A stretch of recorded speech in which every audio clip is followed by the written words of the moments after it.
7 flasks! Reddit is moldy!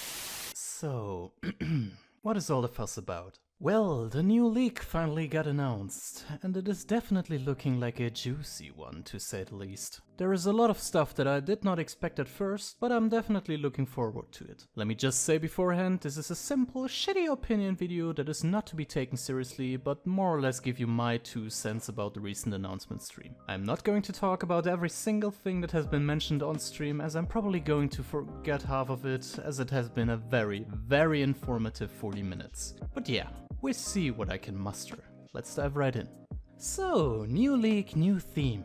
Or is it? The new expedition mechanic that is coming on July 23rd to Path of Exile is something that is not entirely new, but has some aspects that could make it very interesting. In general, Expedition reminds me of a mixture between Legion and Heist. You scout an area, place explosives at various locations with the reward types that you choose, detonate said explosives, and kill monsters that spawn. You have the newly introduced logbooks, with which you discover new areas that have never been seen before, quote unquote. Similar to Blighted maps, you will get to a bigger area with more special reward types and therefore more dangerous encounters. While all this is nothing that is entirely new to the game, we will get another currency type, the so-called artifacts. These you can use to trade with the new vendor NPCs, the Kalgur. We will get 4 types of vendors, each which focus on one type of trading style. So yeah, you can and will waste a lot of currency on Geet from Diablo 2 again. You will purchase a base item and only after said purchase you will be told what kind of item you get. The crafting vendor looked really interesting as well.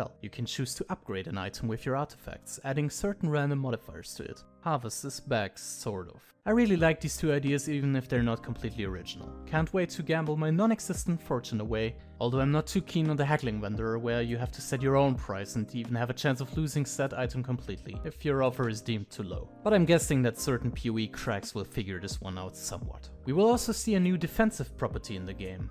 Ward. The only real thing that is known so far about it is, and I quote, "When you're hit, your ward is completely depleted and reduces the damage dealt to you by that amount. A few seconds later, your ward replenishes itself and you're protected from the next hit." We have to see how good this actually is when we get the patch notes. If you are like me and have not decided what to play yet, well, now is the time to think about it, as 19 new skills have been introduced, and some of them look so good.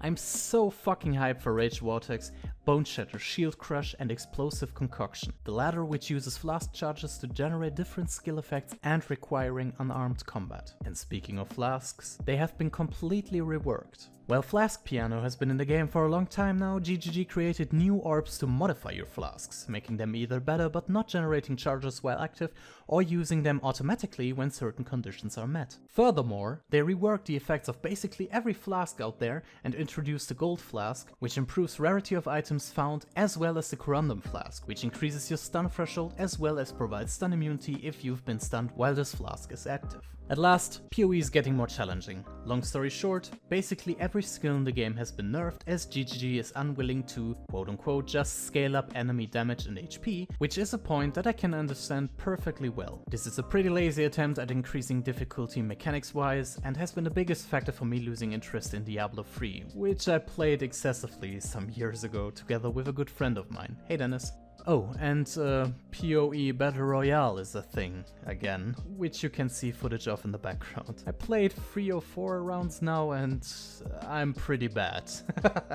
So with all these changes you ask, what is your opinion, Mr. MeLK Man, and why am I even listening to you if you're just repeating what I already was told by Chris Wilson from Grinding Gear Games? Good question. In general, I like these changes, and I'm looking forward to play the league in the next week. By the way, you should totally follow me on Twitch. I'm gonna start streaming there pretty soon and will definitely stream my queue time on League Start, just saying. Overall, it seems that GGG tries to focus on a slower league with a more strategic aspect. Which is fine by me. All these young'uns and their zoom builds are too fast for an old boomer like myself anyway. I'll just use my good old slamming and jamming and mealing my way through the content. I agree that power creep is a thing in this game and it should be conquered somewhat. But one thing I don't quite understand is, why would you not upscale enemy damage / HP, but downscale basically every skill's damage in the game? Isn't that more or less the same? I don't see the logic here. GGG mentions they want to see more build variety, and therefore a shift in the meta, making more and more fun builds viable. Although I could see this backfire pretty hard, as I predict this could also cause the only 4 to 5 builds that actually do a good chunk of damage and don't suck at bossing dominate the meta again. Pretty much every single time GGG announced a meta shift or big changes, we get the impact of a slight breeze on a Sunday morning walk. Barely any.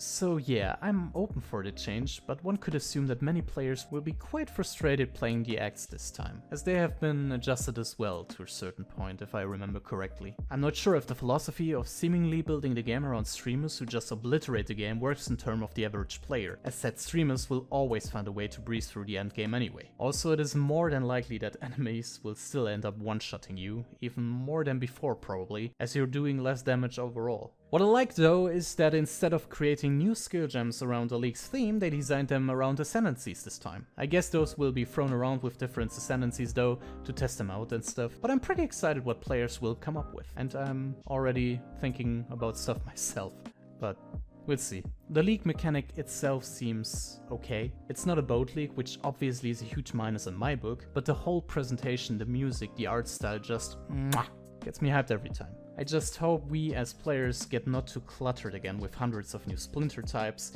as the artifacts certainly are.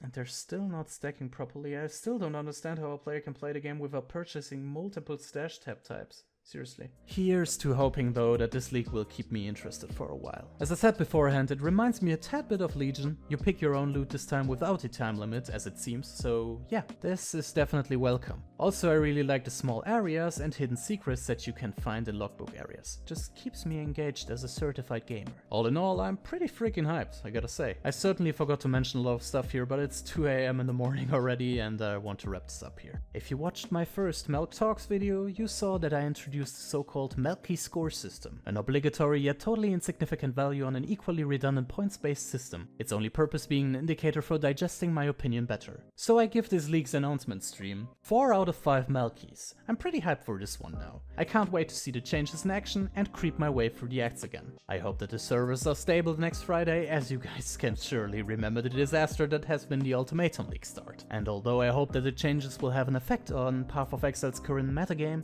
I'm not entirely convinced they will. We will see what happens next week. Guys, I think I talked enough here. Make sure to subscribe to this shitty channel as I'm trying to grow more on this platform. There is going to be another video this week, namely a new animation as usual on Sunday. I hope you could endure my empty monologue and are equally hyped for the upcoming league. Or not. Put your thoughts in the comments below.